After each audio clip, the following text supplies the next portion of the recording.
Bene, gereja Katolik dan gereja kaum heretik. Ini adalah satu kutipan dari tulisan Cyrillus Jerusalem.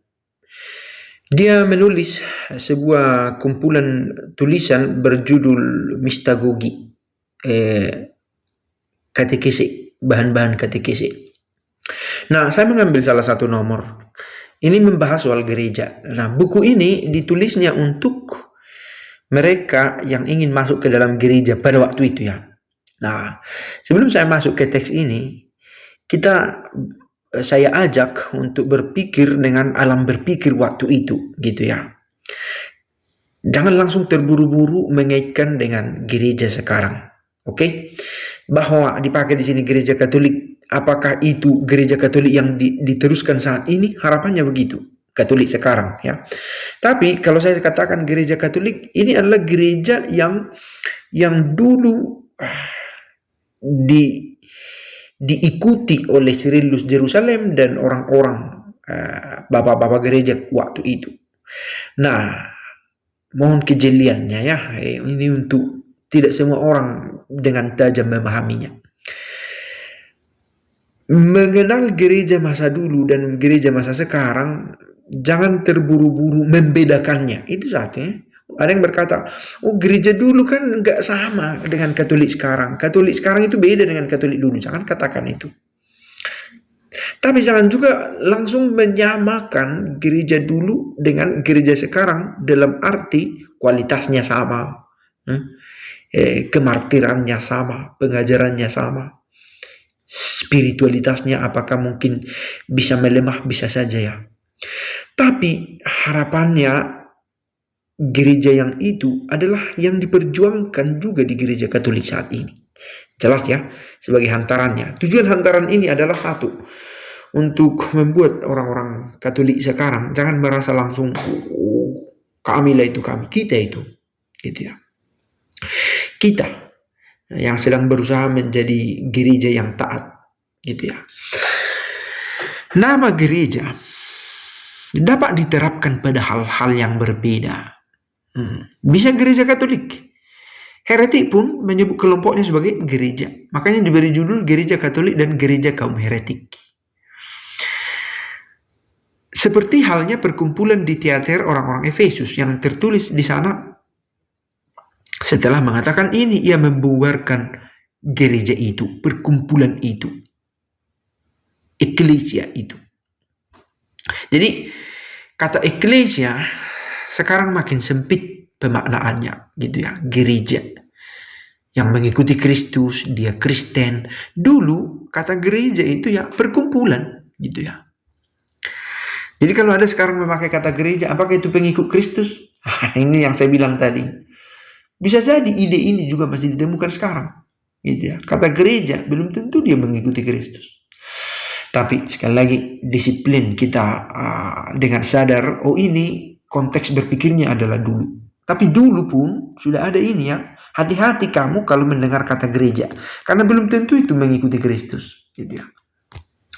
Seseorang dengan benar dapat menyebut dan dengan dasar yang kuat perkumpulan kaum bidat sebagai gereja orang-orang jahat.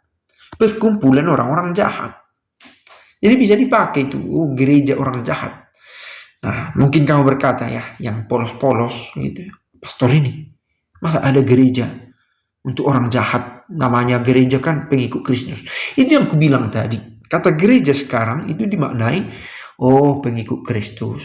Sama seperti kata sarjana. Oh, sarjana itu yang sudah kuliah S1, yang sudah menyelesaikan kuliahnya wisuda.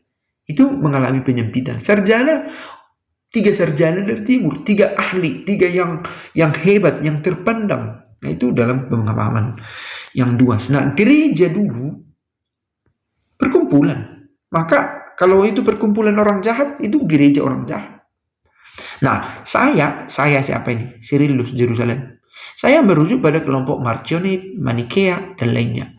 Marcion itu menolak konsep Kristus yang dibawa oleh gereja mainstream, gereja Katolik kala itu ya.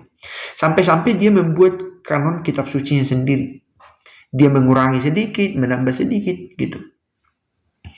Manikea itu diajarkan oleh Mani. Dia menyebut Yesus juga, tapi Yesus itu bukan puncak pewartaan, hanya figuran itu, gitu ya. Dan kelompok-kelompok lain. Oleh karena itu, hati-hati kamu dengan kata gereja, gitu ya. Oleh karena itu, iman diberikan kepadamu dengan kuat dalam satu gereja Katolik yang kudus. Nah, ini yang saya katakan tadi. Lihatlah kan, di Katolik itu, hati-hati. Karena tidak di Katolik pun orang sudah berkata dalam nama Bapa dan Putra dan Roh Kudus, kan gitu ya. Maka kita nggak bisa terburu-buru kalau dikatakan di sini Katolik, hanya Katolik yang sekarang. Tapi apakah Katolik yang sekarang adalah Katolik yang dimaksud itu? Harapan kita begitu, gitu ya. Tapi apakah Katolik yang dimaksud sekarang juga ada yang tidak Katolik saat ini? Nah, itu tadi saya katakan. Apakah dia mengakui Tritunggal? Apakah dia menerima sakramen yang lain? Mungkin ada unsur-unsur yang sama, gitu ya. Jadi iman itu diajarkan kepadamu dalam satu gereja yang kudus, Katolik yang kudus, agar dengan demikian menghindari perkumpulan orang-orang jahat tadi yang menyebut dirinya juga gereja. Kamu jadinya sepenuhnya bergabung dengan gereja Katolik yang kudus, di mana kamu dilahirkan kembali. Jika kamu melewati kota-kota, jangan hanya bertanya di mana Kuria. Bahasa Batak itu Huria. Kuria itu dari sana ya, rumah Tuhan berada. Jangan hanya katakan di mana rumah Tuhan. Jangan, bahkan sekte-sekte kaum heretik, kaum bidat, mengklaim tempat-tempat persembunyian mereka sebagai Kiriaka. Huria juga disebut. Jadi, apakah setiap Huria itu mengikuti Kristus? Belum tentu pada waktu itu ya.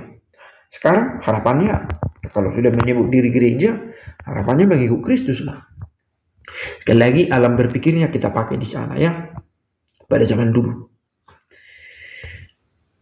Jadi bukan hanya sekedar mencari di mana gereja berada, tetapi di mana gereja Katolik berada. Itulah nama yang sebenarnya untuk gereja yang kudus dan ibu kita semua. Ia, siapa ia? Gereja itu adalah mempelai Tuhan kita Yesus Kristus, Putra Tunggal Allah. Bagaimana tertulis? Seperti Kristus mengasihi gereja dan menyerahkan diri untuknya, dan seterusnya. Gereja adalah gambaran dan tiruan dari Yerusalem yang ada di atas, yang bebas dan ibu dari kita semua. Sebelumnya ia mandul, dan sekarang memiliki banyak keturunan. Ciao.